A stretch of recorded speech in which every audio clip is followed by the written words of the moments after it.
그러므로 이제 그리스도 예수 안에 있는 자에게는 결코 정죄함이 없나니 이는 그리스도 예수 안에 있는 생명의 성령의 법이 죄와 사망의 법에서 너를 해방하였음이라. 아멘. 이는 하나님의 말씀입니다. 아멘. 함께 자리에 앉아 주시겠습니다. 네, 잠시 제가 기도하고 오늘은 말씀을 시작하도록 하겠습니다.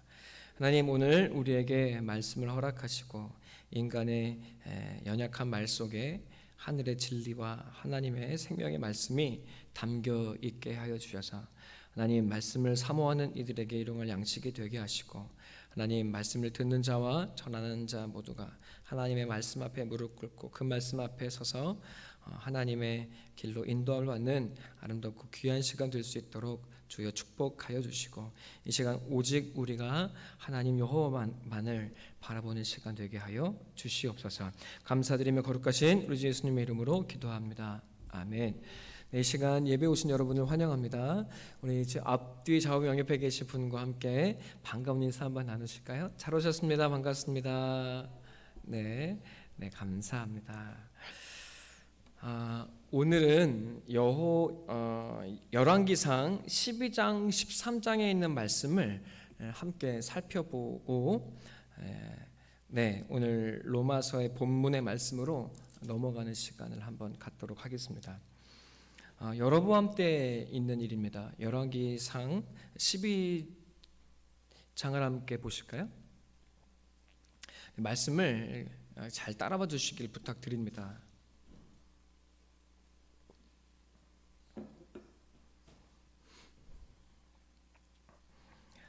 열왕기상 12장 말씀입니다.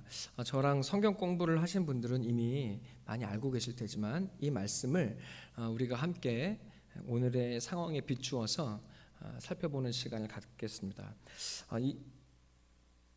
여로보암이 북이스라엘의 왕이 되었습니다. 이스라엘 백성들은 하나님의 법은 이스라엘 백성들이 1년에 한 번은 반드시 여호와 앞에 나아가서 예배를 드리고 하나님 앞에 자기의 낯을 얼굴을 보여드리는 것이 그것이 하나님의 법도였습니다. 남유다와 북이스라엘로 나뉘고 나서 여로보암은 북이스라엘 사람들이 하나님께 예배드리기 위하여 유다로 내려갔다가 유다의 모습을 보고 마음을 빼앗기고 자기에 대하여 반역을 할 것이 두려워지기 시작했습니다.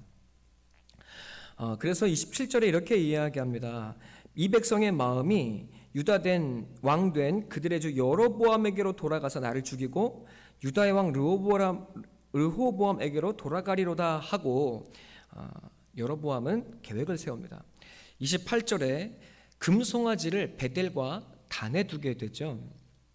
자, 그리고 31절에서는 산당을 짓습니다. 성전을 만들었다는 뜻입니다. 그리고 레위 자손이 아닌 보통 백성들을 제사장으로 삼았다고 이야기하고 있습니다. 32절에서는 이렇게 이야기합니다. 절기를 삼았습니다. 절기를 삼고 그리고 그 송아지에게 제사를 드리고 또 산당의 제사장을 베델에 세웠다고 말하고 있습니다. 33절에 보니까 그 모든 것이 자기의 마음을 따라 되었습니다. 그래서 33절에 절기를 정하고 그리고 제단에서 하나님의 불이 아닌 인간이 만들어낸 불로 예배를 드리고 있습니다. 이것이 12장에 나와 있는 여로보암의 예배입니다. 자, 13장은 이제 조금 어려운 이야기가 시작됩니다. 어느 날 남유다에서 13장 1절에 여호와의 말씀, 하나님의 말씀을 받은 하나님의 사람이 유다로부터 베델에 찾아옵니다. 그리고 그때 여로보암이 마침 예배를 드리고 있는 때였습니다. 그가 이 하나님의 사람이 제단을 향해 외칩니다. 요시야라는 사람이 나올 것이고 그리고 제단이 무너질 것이다. 제단이 무너져서 쏟아지게 그 제단의 재가 쏟아질 것이다 라고 말씀을 선포합니다.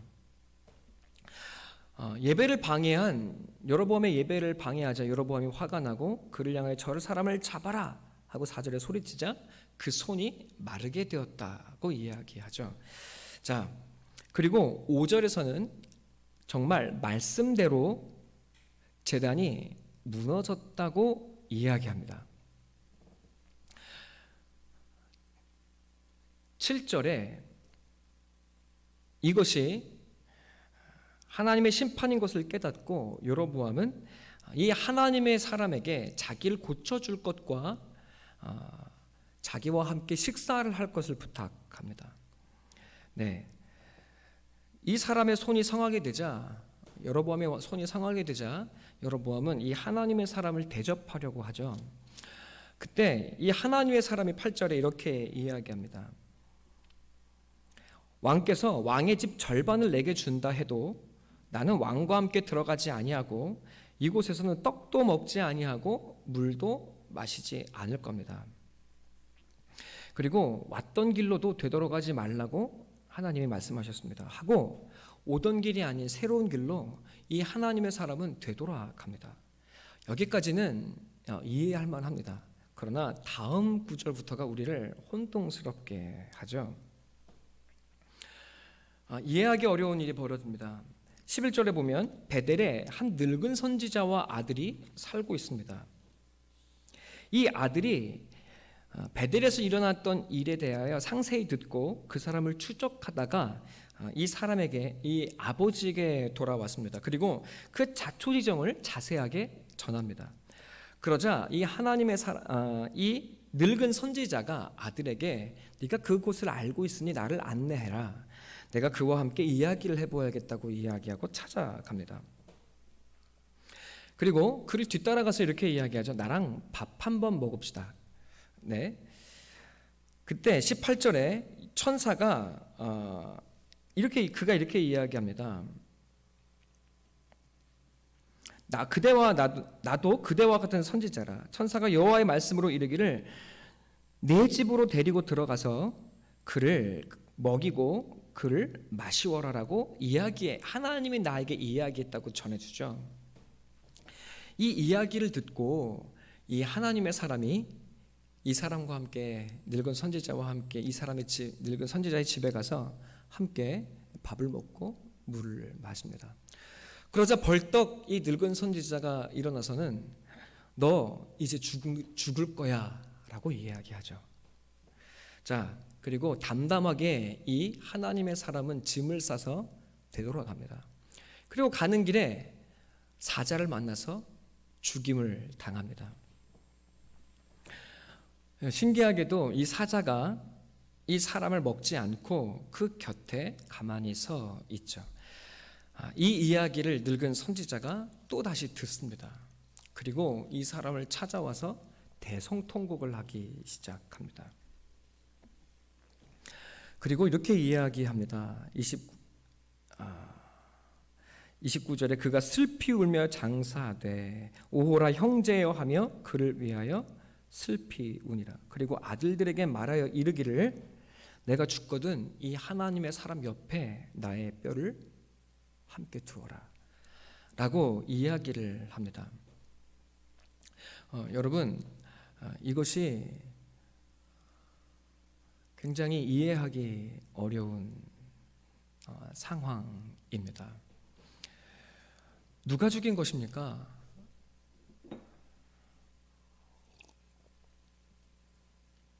늙은 선지자의 계략이었습니다. 그런데 도리어 이 늙은 선지자는 이 사람의 죽음을 두고 대성통곡을 하고 슬피 울고 있습니다. 심지어 자신의 뼈를 그 옆에 두어달라고 아들들에게 부탁을 하고 있습니다. 여러분, 이것이 무슨 조화 속인 것일까요? 이것이 여로보암 시대의 교회이고 그리고 여로보암 시대의 사람들의 모습이라는 사실을 성경은 우리에게 이야기하고 있습니다. 여로보암 시대의 교회는 부귀와 번성과 영광을 위해, 자기의 영광을 위해 예배를 드리고 있습니다. 예배의 모양은 완벽합니다.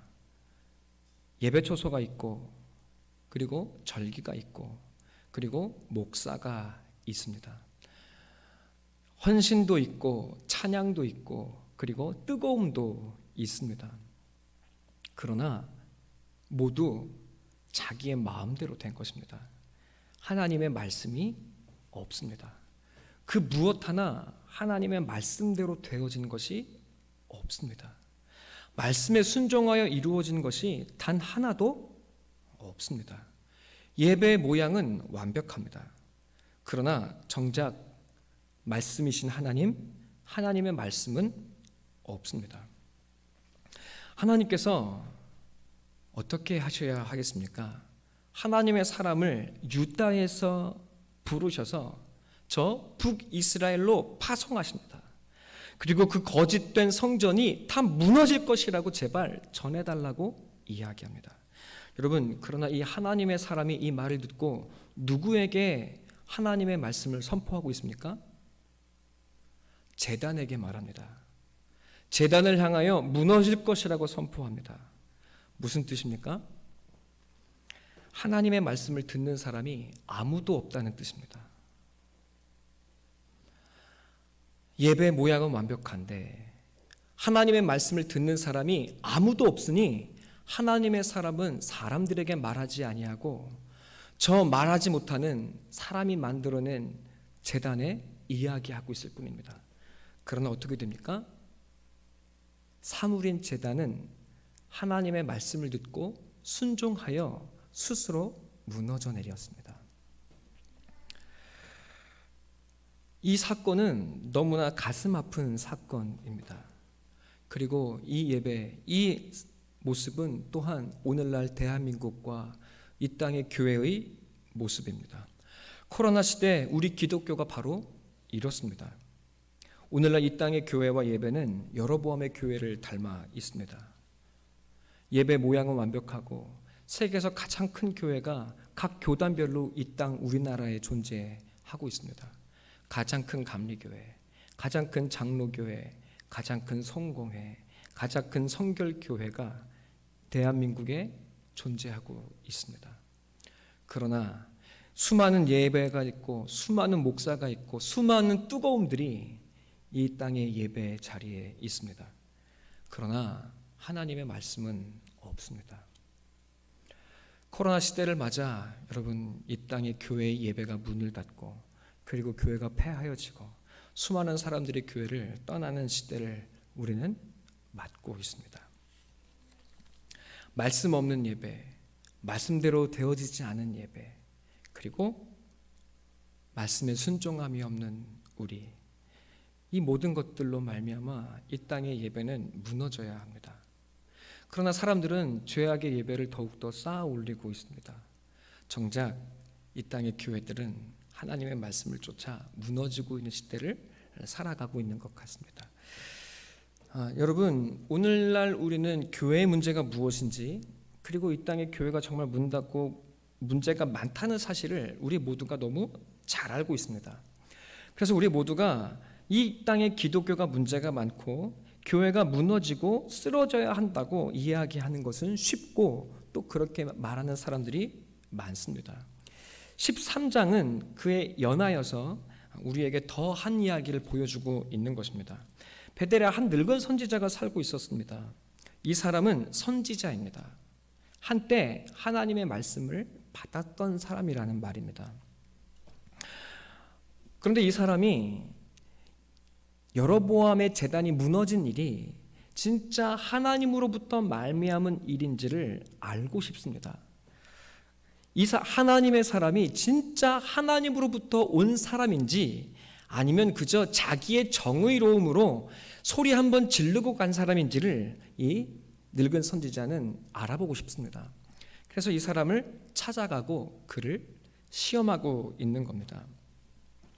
내 하나님이 너를 대접하라고 했어 라고 이야기를 전해줍니다. 그런데 하나님의 사람은 말씀을 직접 받았지만 이 늙은 선지자는 뭐라고 표현하죠? 천사로부터 받았다라고 이야기를 합니다. 그것은 속인 것이라고 이야기하는 것을 이미 성경은 말하고 있습니다. 분명히 그는 거짓말을 하고 있는 겁니다. 그리고 함께 식사를 합니다. 그가 이야기하죠. 너 하나님의 말씀을 지키지 않았으니 이제 너는 죽었어. 심판이야. 라고 이야기합니다. 이 하나님의 사람이 묵묵히 자기의 왔던 길을 돌아서 되돌아갑니다. 실제로 사자가 그를 죽이게 되죠. 여러분, 사자는 배가 고파야 사냥을 합니다. 그리고 그것을 실제로 먹습니다. 사자는 나머지 시간은 한가하게 낮잠을 자고 시간을 보내죠. 그러나 이 사자는 사냥도 하지 않을 사람을 죽였습니다. 그리고 그 옆에 가만히 서 있습니다. 이 사자의 보냄이 자기의 배고픔이 아니라 하나님의 하나님의 말씀에 순종하여 도구로 쓰인 것이라는 사실을 성경은 우리에게 이미 말하고 있는 것입니다. 여러분, 그제서야 그 소식을 듣고 이 늙은 선지자가 찾아와 울며 애통하고 있습니다. 왜? 그가 진정으로 하나님이 보내신 사람이란 사실이 분명해졌기 때문입니다. 그러면 그것이 왜 애통한 일입니까? 자기에게는 하나님의 말씀이 끊어졌기 때문에 그렇습니다. 저 여로보암의 교회를 향하여 정죄하고 저것은 가짜라고 말하는 것은 너무나 쉽습니다. 그러나 늙은 선지자 안에도 하나님의 말씀은 이미 끊어졌습니다. 교회만이 문제가 아니라, 성전만이 문제가 아니라, 그런 예배를 드리는 것만이 문제가 아니라 내 안에 하나님의 말씀이 함께 끊어졌습니다. 이 땅에 왜 거짓 예배가 일어나게 됩니까? 이 땅에 무너져야 할 예배들이 왜 이 땅에 왕성하게 피어오르기 시작합니까? 내 안에도 하나님의 말씀이 없기 때문입니다. 끊어졌기 때문입니다. 저것이 죄악이라고, 그러면 안 된다고, 여러분, 늙은 선지자는 그 여로보암을 향하여 나아가 하나님의 말씀을 대언하고 그것이 하나님의 뜻이라고 말하는 용기와 하나님의 마음과 하나님의 말씀을 이미 놓쳐버렸습니다. 그저 자식들과 함께 건강하게 살고 내놓으란 듯이 살고 더 이상 말씀으로는 고난받지 않는 삶을 살고, 이 정도면 이제 편안하도 그만이지, 젊었을 때 수고 많이 했는데. 여러분, 어쩌면 늙은 선지자는 그렇게 세상과 타협하고 말씀이 끊어진 삶을 살아가고 있었던 것입니다.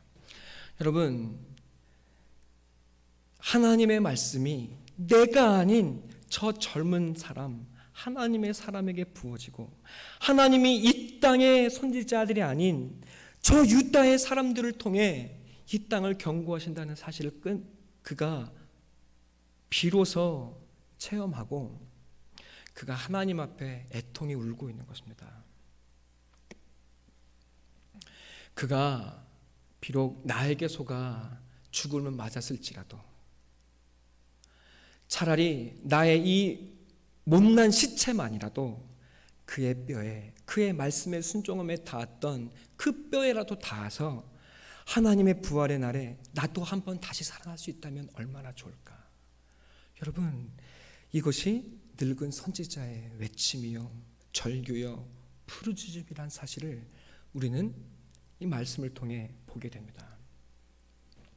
이 땅에 교회가 잘못되고, 이 땅에 교회가 무너지고, 이 땅에 예배가 폐하여지고, 교회가 잘못된 교회들이 문 닫아야 한다는 사실을 알고 비난하는 사람들은 너무나 많습니다. 그러나 그와 함께 나도 역시 죽어 있다는 사실을 아는 사람은 많지 않습니다. 또 그렇게 하나님이 그 사건으로 내 안에 하나님의 말씀이 끊어졌다는 사실을 깨닫게 될 때, 여러분, 이 늙은 선지자처럼 애통하며 우는 마음이 여러분 이 땅의 사람들에게 보기가 어렵습니다.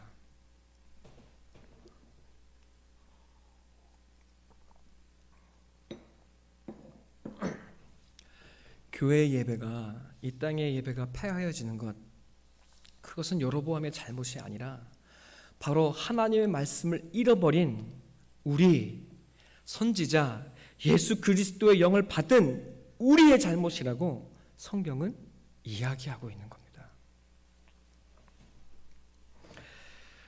주 안에 사랑하는 성도 여러분, 이 말씀이 오늘 우리를 향한 준엄한 하늘의 경고로 다가오시지 않습니까?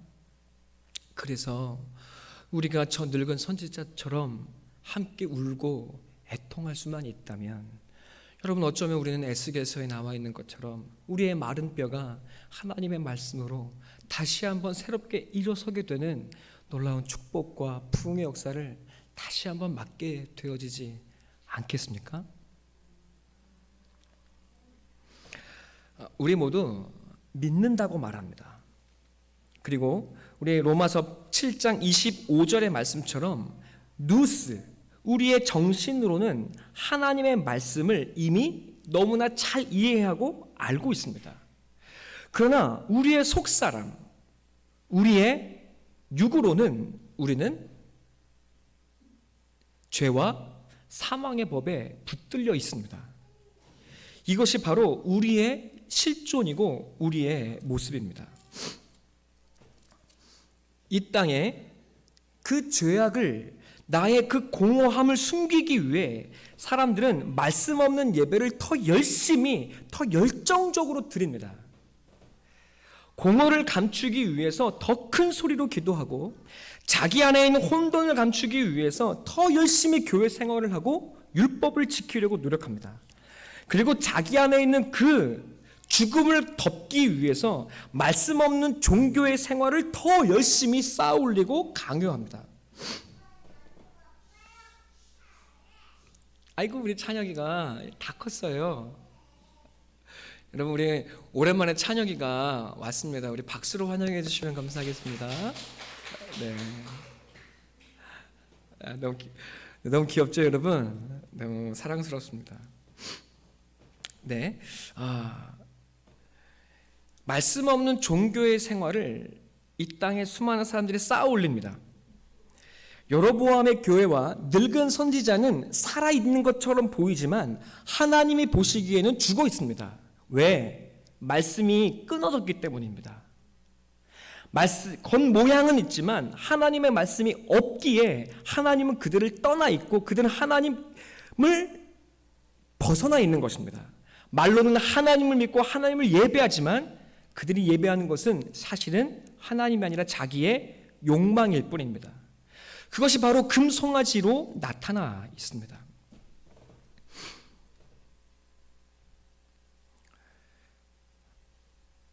말씀이 없는 결과는 곧 죽음입니다. 몸은 살아있으나 속사람은 죽은 것입니다.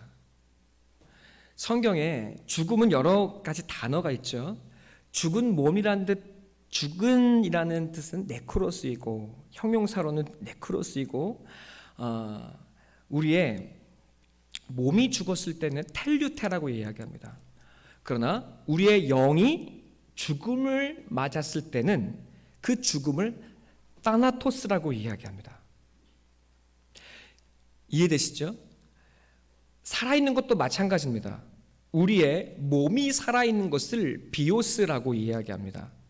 그러나 우리의 영이 살아있는 것을, 영원한 하나님의 생명이 우리 안에 들어와 있는 것을 조에라고 이야기합니다. 여러분, 이 말이 의미하는 것이 무엇입니까? 오늘 로마서 8장 2절의 말씀처럼 죄와 사망의 법 아래, 이 사망의 법은 무엇입니까? 타나토스입니다. 몸은 살았으나 우리의 영이 하나님의 말씀이 없어 죽어있는 상태를 이야기하는 것입니다. 그러나 생명의 성령의 법은 무엇입니까? 성령의 법, 생명의 성령의 법의 생명은 우리의 몸이 살아있는 것을 말하는 것이 아니라 우리의 영이 살아있다는 것을 말하는 조회입니다. 겉으로는 살아있으나 속으로는 죽어있을 수 있습니다. 그 사람은 비오스 하나, 속으로는 타나토스 한 것입니다. 여러분, 그러나 우리의 몸은 죽어있는 것처럼 보일지라도, 네크로스한 것처럼 보일지라도 우리는 그리스도의 말씀으로 하나님의 생명이 지배가 우리를 다스릴 수 있습니다. 그것이 바로 조회의 생명입니다. 말씀이 없을 때, 말씀으로 끊어졌을 때, 여러분, 우리는 죄와 사망의 노예로 살거나 혹은 포로로 사로잡힌 바 되어 살아갑니다. 거짓 예배를 드리거나 혹은 말씀이 끊어져서 거짓 예배를 드리는 것조차 인식하지 못한 채 우리는 공허와 혼돈의 예배를 드릴 수 있습니다. 그것이 바로 바울이 이야기했던 우리의 상태입니다. 머리로는 복음을 알고 머리로는 지식으로 성경의 말씀을 알아도 우리의 속사람으로는 하나님의 말씀이 없을 수 있고 그 하나님의 말씀을 살지 못할 수 있습니다. 그러면 그것은 죽은 것입니다. 주 안에 사랑하는 성도 여러분, 살아 계십니까? 죽어 계십니까? 살았었습니까? 아니면 지금도 살아 계십니까? 한때 말씀이 여러분 안에 있었습니까? 아니면 오늘도 하나님의 말씀이 여러분을 살게 하고 여러분을 인도하고 계십니까? 주 안에 사랑하는 성도 여러분, 내 안에 죽음이 깨달아지기 시작할 때, 하나님이 내 거짓 마음의 성전에 찾아오셔서 무너져라 외치시기 시작할 때, 여러분, 내가 끌어안던, 내가 쌓아올린 30년, 40년이 된 이 성전이 하나님의 말씀으로 무너지기 시작할 때, 여러분, 그것은 무너짐이 아니라 하나님의 말씀이 내 안에 찾아온 역사가 되기 시작합니다. 내가 무너지고 내가 아무것도 아닌 것을 깨닫게 되고 나의 거짓 성전과 나의 거짓 신앙이 무너져가기 시작할 때, 여러분, 그것은 하나님의 말씀이 나에게 찾아온 사랑의 증거입니다. 이스라엘 백성들은 실제로 포로가 되었습니다. 포로가 되었으나 그들은 예수를 모시는 것이 무엇인지 알지 못했어요. 그래서 그들은 헤롯 성전 40년이 되도록 어마무시한 으리으리한 금으로 된 성전을 또다시 지어 올립니다. 하나님이 돌 위에 돌 하나 남기지 않고 무너뜨린 그 성전을 이스라엘 백성은 더 찬란하게 세웠습니다. 그러나 그 성전도 돌 위에 돌 하나 남지 않고 무너뜨려졌습니다. 예수님 뭐라고 말씀하셨습니까? 찾아오셔서 저 돌이 순식간에 돌 위에 돌 하나 남지 않고 무너지게 될 거야 라고 말씀하셨습니다. 네, 여러분, 주님이 말씀이 내게 찾아오셔서 나 안에 있는 거짓 예배와 그리고 거짓 성전을 무너뜨리시기 시작할 때 이것이 하나님의 선물이요 축복이 될 줄로 믿습니다. 여러분, 이거 무너질 거야, 내가 무너뜨릴 거야 라고 말씀하셨던 주님이 요한복음 5장 25절에 말씀하시는 것이 무엇입니까? 죽은 자들이 하나님의 아들의 음성을 들을 때가 오나니 곧 이때라. 듣는 자는 조에 살아나리라. 여러분, 어떤 사람이 말씀을 듣기 위해 찾아왔습니까? 말씀 듣겠다고 몸이 멀쩡히 살아있는 사람들이 예수님 앞에 찾아왔습니다. 그 사람들을 두고 예수님 하신 말씀이 뭐예요? 너 죽어 있어 라고 말씀하고 계시는 거예요. 너 죽어 있는 거 아니? 그런데 내 말씀을 듣게 되면 너 살아나게 될 거야. 여러분, 나는 죽어 있습니다. 그래서 인간의 것을 쌓아 올렸고 인간의 감정을 끌어올렸고 인간의 것들로 여기까지 쌓아 올렸고 그래서 신앙생활이 고통스럽고 괴롭고 힘겨웠습니다. 여러분, 하나님이 나를 무너뜨리실 때, 말씀이 내게 찾아와 이것 아니라고 말씀하실 때 여러분 기꺼이 나의 평생에 잘못 쌓아 올린 이 죽음의 성전을 무너뜨리고 말씀으로 무너뜨리고 예수 그리스도가 내게 찾아오신 하나님의 성전이 되는 것을 경험하시는 우리 성도님들 되시기를 간절히 소원하고 축원합니다. 여러분, 하나님께서 저 여로보암의 성전을 무너뜨리는 것이 목적입니까?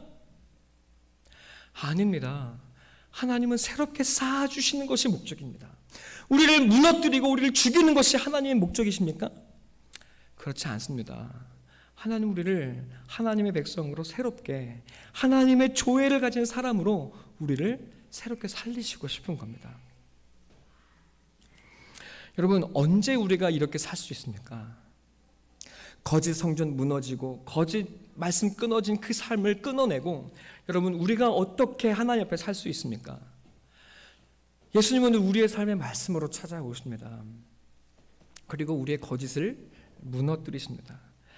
죄와 사망의 노예와 포로가 되어 몸은 살아있으나 죽어있는 내게 찾아오셔서 그래서 그 사실을 깨닫고 애통히 여기며 눈물을 흘리기 시작할 때 내 뼈가 내 뼈만이라도 저 하나님의 말씀에 접붙여져서 살아나기를 소망하게 될 때 여러분 사실은 그 자리에 예수님께서 말씀으로 우리의 삶에 가까이 다가와 계십니다. 그 삶이 우리의 삶에 반드시 일어나게 되어 있습니다. 내가 넘어지고 쓰러지고 무너지는 그 자리, 내가 쌓아올린 거짓 성전이 무너지는 바로 그 자리에 사실은 하나님이 바로 그 자리에 계시다는 사실을 우리는 경험해야 합니다.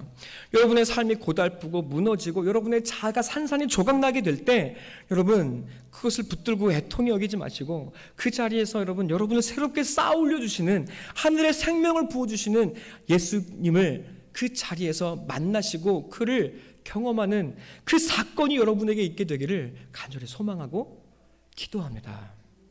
여러분 우리의 기도는 더 이상 그 무너진 것 붙들고 이것 좀 다시 한번 살려주세요라고 기도하는 것이 아닙니다. 예수님이 우리에게 말씀으로 찾아오세요. 예수님 내게 말씀하옵소서. 이 자리에서 나를 새롭게 세워주시옵소서. 지금은 아직은 보이는 것이 없고 내가 원하는 대로 되어지는 것 같지 않지만 그러나 이 자리에 서서 말씀 먹으며 말씀 안에 거하고 살기 원합니다. 여러분 요한복음 6장 65절에 뭐라고 말씀하고 계십니까? 35절에 나는 생명의 떡이니 내게 오는 자는 결코 줄이지 아니할 터이요 나를 믿는 자는 영원히 목마르지 아니하리라. 주 안에 사랑하는 성도 여러분, 이 땅의 것은 다 무너집니다. 그리고 우리도 그것에 마음을 둘 때 우리도 그 재단과 함께 우리도 무너집니다. 그러나 우리의 무너짐의 그 자리는 도리어 예수의 생명이 내 안에 들어와 하나님의 백성으로 새롭게 빚어지는 새로운 생명의 자리가 되어집니다. 예수님께서 뭐라고 말씀하십니까? 살리는 것은 영이니 육은 무익하니라. 내가 너에게 이르는 말이 영이요 생명이라. 내가 너에게 이르는 말이 영이요 생명이라.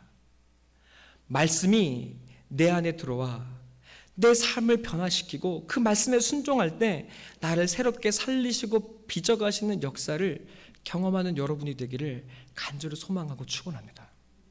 다른 길이 있습니까? 다른 길이 없어요. 늙은 선지자가 하나님의 말씀을 끌어안고 다시 눈물을 흘리기 시작할 때 여러분 저는 그 선지자가 주님 앞에 새롭게 빚어지게 될 줄 믿습니다.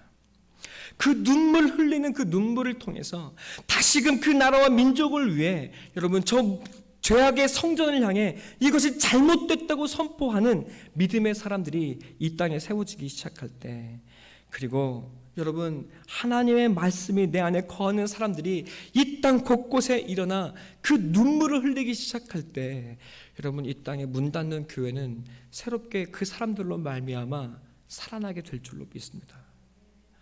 여러분 비난하기는 쉽습니다. 비판하기는 쉽습니다.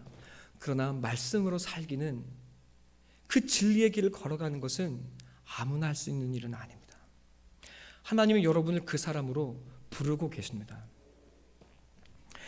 참 예배가 일어나고 참 예배자가 되시는 여러분이 되기를 간절한 마음으로 소원하고 기도합니다.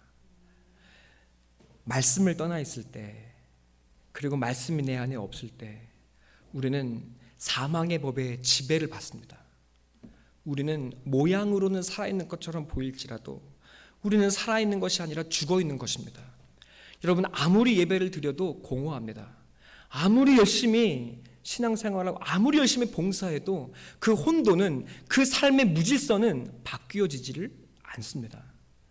그러나 내가 완전히 무너진 자리에 내 노력을 쌓아 올리는 것이 아니라 하나님의 말씀을, 주님 내게 한 말씀만 하옵소서, 그 한 말씀을 붙들고 하루를 살아가게 될 때 여러분의 존재는 변화되어지기 시작합니다.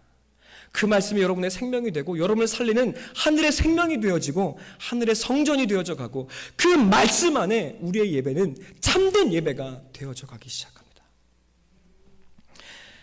그리고 그 말씀 안에서 그 생명의 성령의 법이 우리를 한 걸음씩 한 걸음씩 자유하게 하고 우리를 온전하게 하고 우리를 하나님의 백성으로 변화시켜 가시는 역사가 우리의 삶에 터져 올라오게 해주십니다.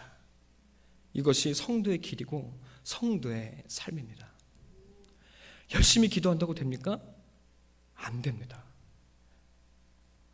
열심히 봉사한다고 됩니까? 안 됩니다. 여러분의 무너진 삶 속에 내가 말씀을 붙들고 서지 않는다면 그 어떤 것도 되어진 일이 아닙니다. 그러나 내 무너짐의 자리에 말씀을 붙들고 서게 될 때, 내가 그 말씀을 먹게 될 때, 예수의 말씀으로 오신 예수의 말씀을 먹고 그 피를 마시게 될 때, 그 말씀을 먹고 순종하여 내 것으로 삼게 될 때, 내가 먹은 말씀이 도리어 나를 말씀 안에 살게 하여 그 말씀의 성령의 법이 나를 자유하게 하고, 여러분, 나를 지배하는 새로운 삶이 우리 안에 시작되고 우리는 그 사랑을 노래하게 되기 시작합니다. 자, 우리 로마서 8장 1절 2절을 다시 한번 그 마음의 고백으로 한번 읽어볼까요? 우리 25절부터 함께 읽겠습니다. 시작.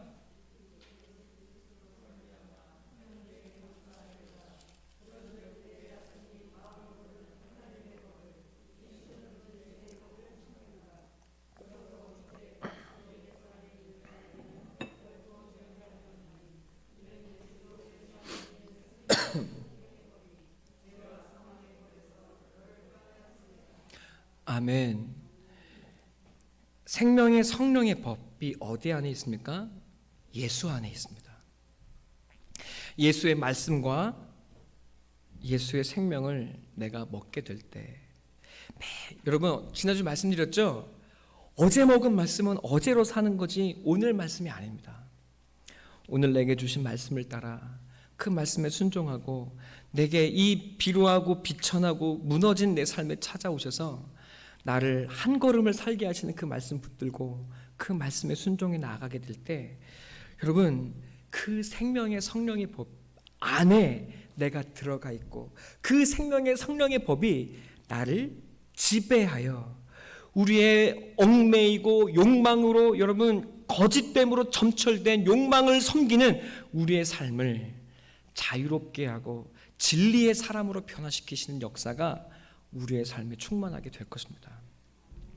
우리 사랑교회에, 여러분 이 교회에 그렇게 진리로 살아내는 한 사람, 여러분 이 땅에 그 무너짐의 예배를 끌어안고 하나님의 마음으로 눈물 흘릴 수 있는 그 한 사람, 여러분 그 한 사람이 우리 사랑교회에 있게 되기를, 그래서 우리 조국의 미래에 그 한 사람을 통해, 그 눈물을 통해 하나님의 역사할 수 있게 되기를 간절히 소망하고 기도합니다.